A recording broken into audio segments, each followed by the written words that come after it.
जो सरकार आज देश में बारूद फैला रही है ना, कभी ये नुपुर शर्मा बोल रही है, कभी कोई और बोल रहा है, और जो इंटरनेशनल मीडिया जो बिकाऊ चैनल है वो देश में ऐसा बारूद फैला रहे हैं, वो आने वाले समय में सरकार संभाल नहीं पाएगी जो देश में जो बारूद फैला रहे हैं। सरकार की संपत्ति और बेकरी हो सरकार, वो सरकार का बहुत बड़ा निकम्मापन है। वो सरकार को इस देश के उखाड़ के फेंक देना चाहिए जनता को।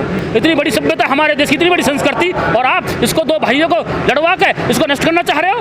अगर शिक्षित हो जाएंगे सब लोग, अगर शिक्षा की तरफ ये लोग ले जाएंगे तो लोग इनसे अपना अधिकार नहीं मांगेंगे। इन्होंने लोगों को दूसरी तरफ डाइवर्ट करने के चक्कर में लगे पड़े हैं। ये जब जब चुनाव आते हैं, चुनाव से पहले ऐसा कोई ना कोई मुद्दा खड़ा करते हैं जिससे इन्हें वोट मिल जाए।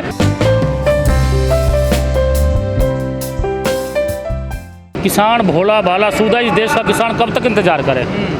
आज हालात यहाँ हो गए, देश का सबसे बड़ा प्रोजेक्ट इंटरनेशनल एयरपोर्ट जेवर यहाँ बन रहा है, और यहाँ के किसानों को जो सुविधाएं मिलनी थी वो उनसे वंचित है। और मतलब यहाँ जो दोहरा यहाँ सौतेला व्यवहार किसान के साथ किया गया है वो पूरे देश में कहीं नहीं हुआ। आप पे आरोप लग रहा है आप एयरपोर्ट को रुकवा रहे हैं। नहीं, हम किसी को नहीं रुकवा रहे।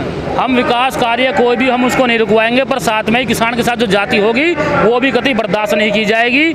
यहाँ जो इन्होंने ग्रामीण क्षेत्र को शहरीकरण बता के 4 गुणे की जगह दो गुणे रेट का जो सर्किल का मुआवजा दिया शहरीकरण का, ये कतई बर्दाश्त नहीं किया जाएगा। किसान की जो मूल सुविधाएं हैं, यहाँ आज एयरपोर्ट बन रहा है, जमीन ली जा रही है, उसकी आने वाली पीढ़ी क्या करेगी, उसके बच्चे क्या करेंगे, उनके लिए क्या सिस्टम है। अरे किसान का बच्चा जो जमीन जा रही है, रोजगार मिल नहीं रहे। यहाँ की जो कंपनियां हैं वो कहती है 100 किलोमीटर दूर का अगर कोई बच्चा होगा तो उसे रोजगार देंगे, नहीं देंगे। तो ये लड़ाई बहुत लंबी चलेगी और ये लड़नी पड़ेगी। मुद्दा यहाँ किसान के बहुत जमीन का, मतलब ये लगा लो किसान का मान सम्मान अस्तित्व आज यहाँ सब कुछ दाव पे लगा पड़ा है। सब कुछ सरकार देख रही है। भाई एक बहुत बड़ा इंटरनेशनल एयरपोर्ट बन रहा है, पर उसकी एवज में जो किसानों की जमीन जा रही है, उनके परिवार जो घर गाँव शिफ्टिंग हो रहे हैं, उनके साथ के संज्ञाएं हो रहे हैं। यहाँ पर 100 की जमीन बताकर बताओ, 100 की जमीन 64 में विकास होता तो कुछ तो तब्दीली होती है। देखिए भाई विकास होएगा, कम से कम जो लोग वहाँ रह रहे हैं उनकी जो इच्छाएं हैं, उनकी जो ज़रूरतें हैं, उनका जो अपना अधिकार है वो तो सरकार कम से कम देगी, या उन पर एक तरफा अपना कार्रवाई करेगी। लेकिन सुमित जी, जो बीजेपी की प्रवक्ता है नुपुर शर्मा ने जो बयान दिया है पैगंबर पे जो अभद्र टिप्पणी की है, उसको कैसे देखते हैं? तो ये बहुत निंदनीय है। ये लोकतांत्रिक देश है, ये इसमें सभी धर्मों का सम्मान है, सभी जातियों का सम्मान है, और सब परिवार है। हमारे यहाँ करीबन 27-28 भाषाएं बोली जाती है देश में। आप केरल चले जाओ अलग भाषा मिलेगी, बेंगलोर चले जाओ अलग भाषा मिलेगी, आप राजस्थान चले जाओ अलग भाषा मिलेगी, उत्तर प्रदेश की भाषा अलग मिलेगी, उत्तराखंड की भाषा अलग मिलेगी। तो हमारा जो सब मिलकर एक डेमोक्रेसी सिस्टम जो बना है, आज़ाद भारत है, सबको अपनी बात करने का आज़ादी का अधिकार है। और ये लोग जो सरकार आज देश में बारूद फैला रही है ना, कभी ये नुपुर शर्मा बोल रही है, कभी कोई और बोल रहा है, और जो इंटरनेशनल मीडिया जो बिकाऊ चैनल है वो देश में ऐसा बारूद फैला रहे हैं, वो आने वाले समय में सरकार संभाल नहीं पाएगी जो देश में जो बारूद फैला रहे हैं। बारूद है मोहब्बत और ये प्यार। मोहब्बत प्यार कहाँ से हो रहा बताओ ना हमें। तुम 2 भाई को, 2 धर्म को, 2 जाति को तुम तोड़ने का काम कर रहे हो, टकराने का काम कर रहे हो। अरे भाई कोई चीज़ है, चलो ठीक है, इतिहास में जो हुआ ठीक है। आज जो भी स्थिति है देश में, न्यायालय है, कोर्ट है, सुप्रीम कोर्ट है, कोई भी अधिकार है, अगर सरकार नहीं करती है तो हम सीधे जाते हैं, हम कोर्ट में बात करेंगे, हमें कोर्ट से न्याय मिलेगा। कोर्ट का जो भी डिसीजन है वो कोर्ट करे। मीडिया ने बवंडर मचा रखा जी, ये देखो ये हो जाएगा, और यहाँ दंगे हो गए, ये बवाल करवा दिया, ये करवा दिया। भाई इस देश के भाई भाई को क्यों लड़ाना चाह रहे हो, ये बताओ ना। इतनी बड़ी जनसंख्या में सभी धर्म के लोग रह रहे हैं यहाँ हैं। आज हिंदू मुस्लिम की बात होएगी, कल को सिख ईसाई की बात होएगी, कल को तुम तो आपस में लड़ाते रहोगे। आज धर्म के नाम पे, फिर जाति के नाम पे लड़ाओगे। इस देश की जनता को जो है आगे का काम सिखाया जा, पढ़ाई लिखाई का काम सिखाया जा। इसने सरकार ने देश के युवाओं को हाथ में पत्थर पकड़ा दिए। बस दंगे करो, झगड़े करो। इनकी किताब जो रोजी रोटी कलम थी वो छीन ली जा रही, जो रोजगार था वो छीना जा रहा है। सिर्फ देश में बारूद, नफरत का फैलाया जा रहा है सरकार के द्वारा। पढ़ाई लिखाई तो शिवराज का बेटा करेगा ना, आप लोग तो हिंदू धर्म की रक्षा करोगे ना। सभी धर्म, मैं सभी धर्मों को मानता हूँ, मैं सभी का सम्मान करता हूँ। सबका रास्ता एक है, ईश्वर का। शिवराज का बेटा नहीं करता क्या? वो तो लंदन में पढ़ने जाता है। देखिए जितने भी बड़े नेता हैं, शिक्षा इनके बच्चों को चाहिए। गरीब आदमी सिर्फ रोजी रोटी, उनके दिमाग में अंधभक्ति का ऐसा भूत इन्होंने बढ़ा रखा है। अरे भाई ठीक है, देश के हालात आज बताओ क्या है, हमें GDP क्या बताओ देश की, आज अर्थव्यवस्था क्या है देश की बताओ, रोजगार क्या है देश का बताओ। आज रेलवे तुमने बेच दी, बंदरगाह तुमने बेच दिए, पेट्रोलियम कंपनी तुम बेचना जा रहे हो, और LIC तुमने बेच दी। तुमने छोड़ा क्या देश, हमें बताओ ना तुम। अटल बिहारी वाजपेयी का मैं अभी एक स्टेटमेंट पढ़ रहा था पीछे, उन्होंने कहा था, साफ साफ लिखा था, जिस सरकार ने सारे सरकारी संस्थान, अगर सरकार की संपत्ति और बेकरी हो सरकार, वो सरकार का बहुत बड़ा निकम्मापन है। वो सरकार को इस देश के उखाड़ के फेंक देना चाहिए जनता को। ये माननीय अटल बिहारी वाजपेयी पूर्व प्रधानमंत्री का वो है। 3000 मस्जिद ऐसी हैं जिनमें शिवलिंग है। भाई 3000 हो 10,000 हो, ये कोर्ट का निर्णय, जांच का निर्णय है। और मस्जिद भी एक भगवान का रूप है, भगवान का दर है, और मंदिर भी भगवान का दर है। तो आपको खुशी नहीं हो रही शिवलिंग निकल रहा है ज्ञानवापी मंदिर? देखो खुशी की ऐसा इसमें कोई ऐसा कोई बड़ा वो नहीं है। तो वैसा कोई फैसला आया नहीं है। देखो ये चीज़ें क्या है, भगवान तो कहीं प्रकट हो जाएगा, भगवान तो हर चीज़ में है, वो ज्ञानवापी में भी है। और आप हर कण में जाओगे, आप गीता पढ़ो, गीता में क्या लिखा है, भगवान श्री कृष्ण ने कहा मैं कण कण में वास करता हूँ। तो इसमें कौन सी बड़ी बात है, भगवान तो हर जगह है। आदमी के अंदर भगवान, उसकी आत्मा भगवान है। अगर अपना आदमी अपना जमीर आत्मा सरकार वाले झंझोड़ कर देखे ना, ये बताओ ना भगवान है कहाँ ना।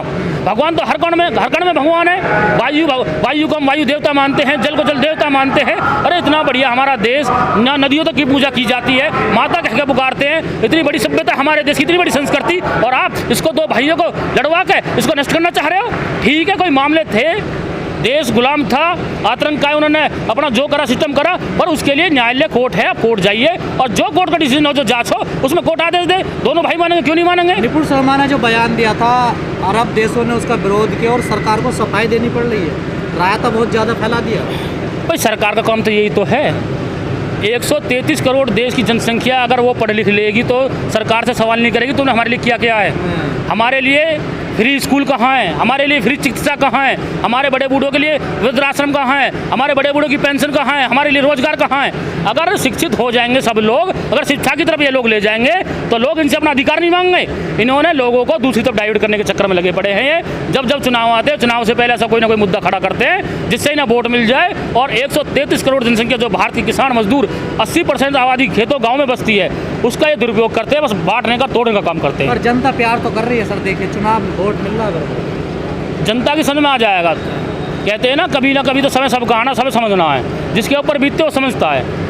योगी सरकार में सबसे पहला बुलडोजर मेरे ऊपर चला था 27 दिसंबर 2018 में, मेरा मकान तोड़ा था, जबकि मेरे पास सारे पेपर सब कुछ थे। और आज वो सरकार बुलडोजर नाम पे चल रही है। जिन ने बीजेपी को वोट दी हमारे जिले में भी मकान उनके भी तोड़े जा रहे हैं, वो लोग पछता रहे हैं। तो बुलडोजर के भुक्तभोगी आप भी हैं? हाँ, मैं भी हूँ। सबसे पहला टारगेट, सबसे पहला कस्टमर मैं ही था योगी बाबा बुलडोजर का। आप तो किसान नेता, आपका भी मकान तोड़ दिया भैया। किसान नेता जब तो बने, जब तो जागरूक हो, जब हमारा मकान टूट गया, जब तो हमने कहा भी हमारा टूट गया, हम और नहीं टूटने देंगे। जब ये आंदोलन चल रहे, जब लड़ाई लड़ रहे हैं, जब किसान संगठनों में हमने हिस्सेदारी भागीदारी की है, हमने कहा हमारे साथ गलत हुआ, हम किसी और के साथ गलती होने देंगे। अतिक्रमण होता क्या है बताओ ना सरकार। अरे जो किसान 10 साल 20 साल से अपने मकान बनाए बैठा है, 50 साल से बैठा है, आप उसको हटा के अतिक्रमण कैसे बता दोगे भाई। अरे किसान में पॉलिसी है, नियम है, कानून है। अगर किसी भूमिहीन किसान पे जमीन नहीं है, अगर वो ग्राम समाज की जमीन में बैठा है, उसके लिए भी पहले प्रधान पट्टे काटता था, जमीन देता था उसे, और उसका प्रावधान खेती के लिए 6 बीघे और आबादी के लिए रहने के लिए 120 गज का प्लॉट का ये प्रावधान था भारत सरकार में। आज वो प्रावधान कहाँ चले गए, सरकार क्यों उन पे वो नहीं कर रही कार्रवाई। अरे भारतीय किसान यूनियन टूट गई, कई लोग छोड़ के चले। भारतीय किसान यूनियन न कभी टूटी है न टूटेगी। ये दृढ़ संकल्प है, बाबा के बहुत बड़ा पेड़ है, शाखाएं अलग अलग हुई हैं, जड़ वही है, मजबूत वही है, बाबा का नाम जयकारा वही है, और सबके विचार वही है। रास्ते थोड़े अलग हो सकते हैं, विचारधारा थोड़ी अलग हो सकती है, पर ये संगठन टूटेगा नहीं, और ना टूटा है ना टूटेगा। सब इसका परिवार, इसकी शाखाएं, और ये लगातार लड़ाई किसानों के हित में लड़ते रहेंगे। ये जो सरकार आज जो देश में रिस्क घोलने का काम करे ना, बारूद फैला रही है, मैं आज फिर कहना चाह रहा हूँ, आज आप ज्ञानवापी दिखा रहे हो, दिखाओ जाकर कश्मीर में वो कश्मीरी पंडित कैसे किलिंग टारगेट किए जा रहे हैं। रोज तीसरे दिन हिंदू में गोली मारी जा रही है। कहाँ गए अमित शाह जी, कहाँ गए हिंदूवादी सरकार, क्यों वहाँ जाकर फोर्स नहीं, तुमने इतना सिस्टम खराब कर रखा जम्मू कश्मीर का, वहाँ के दोनों लोग परेशान है। वहाँ कहते हो कश्मीरी पंडितों को बसाओ, क्यों नहीं बसा रहे वहाँ जाकर, सबसे दोनों मैंने कर दिया हमने धारा 370। अजी धारा 370 खत्म कर दी, ठीक है, अच्छी बात है, पर उसके बाद जो वहाँ लोगों का अमन सुकून चैन, जो लोग वहाँ से आए हैं उन्हें वहाँ जाकर स्थापित करो ना, बसाओ ना वहाँ के, वहाँ करो विकास के मुद्दे। तुम वहाँ बस इनका काम है 2 धर्मों को तोड़ना और आपस में लड़ाना और वोट बैंक हासिल करना। और इनका कोई मतलब पड़े, बीजेपी का कोई बड़ा नेता हो, इनका कोई शॉर्टकट हो, तो इन्हें कोई ऐतराज़ नहीं है। मुरली मनोहर जोशी थे, उन्होंने अपना लड़की मुसलमान के ब्याह दी, शहनवाज हुसैन के, क्यों ब्याह दी भाई, तो इतने बड़े हिंदूवादी नेता है, मतलब तुम्हारे लिए तो धर्म नहीं है, आम जनता के लिए तुम धर्म की बात करते हो, क्यों करते हो भाई। ऐसा अन्याय देश में नहीं चलेगा जब तक शिक्षा का अभाव रहेगा, शिक्षा की कमी रहेगी देश में। मैं आज फिर कह रहा हूँ, अपने युवा साथियों से, अपने बड़े बुजुर्गों से, सबसे कहना चाहता हूँ, किसान साथियों से, अपने बच्चों को शिक्षा की तरफ ले जाओ, बस इस दंगे इस नफरत की आंधी से बचाओ, बस। जय जवान जय किसान, जय भागी जय टिकैत।